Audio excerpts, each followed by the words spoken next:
చూద్దాం. హైదరాబాద్లో భారత రాష్ట్రపతి ద్రౌపది ముర్ము శీతాకాల విడిది కొనసాగుతోంది.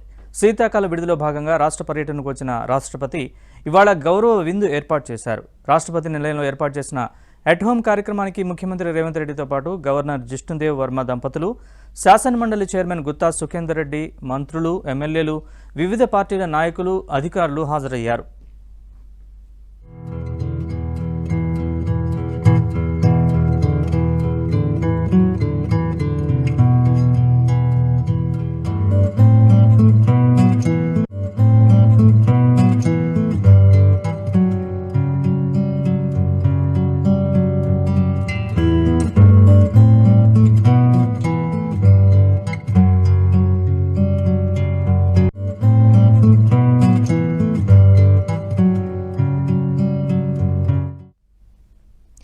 అంతకుముందు రాష్ట్రపతి ద్రౌపది ముర్ము సికింద్రాబాద్ డిఫెన్స్ మేనేజ్మెంట్ కాలేజీని సందర్శించారు.